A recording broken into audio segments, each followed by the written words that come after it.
Good evening. This is Crime Classics. I am Thomas Hyland with another true story of crime. Listen. A crowd swarming over a field in France. Crowd, all ages. They've come to see this crowd. They've come to look. And the field they're trampling will be packed so hard that the soil cannot be plowed for 2 years after.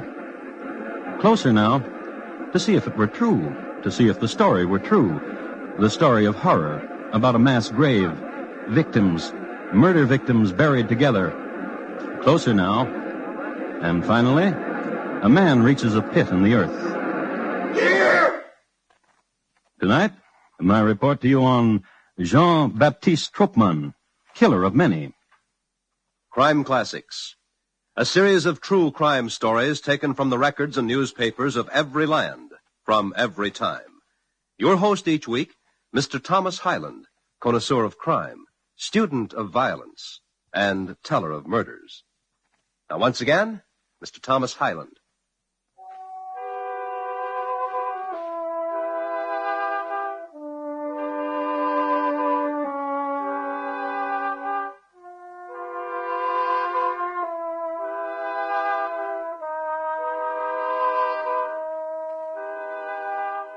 Adolescence is a trying time, a time when imagined sorrow is a constant companion, and loneliness and mystery and joy so great it bursts the heart, sometimes all in a couple of hours.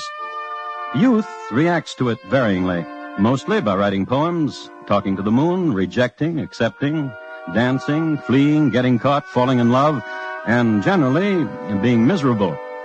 Well, Jean-Baptiste Troppman had a more difficult time with adolescence than most.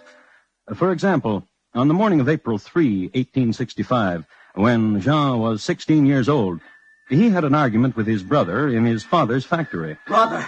Stupid brother! Dog brother! Why am I cursed with such a brother as you? With a hammer against his brother's face. While the factory hands watched in amazement at such a temper, since Jean's brother had only accidentally spilled a small can of oil, after which his brother never looked quite the same. And when Jean was 16.5 years old, he was standing on the second-floor landing with his father. Father! Stupid father! Dog father! Why am I cursed with such a father as you? And the elder Troppmann was carried to a hospital, where he was treated for concussion and contusions, and released 4 days later. It should be said that after this, the elder man never got on steps with his son again. And next spring, when young Jean-Baptiste was... Sample complete. Ready to continue?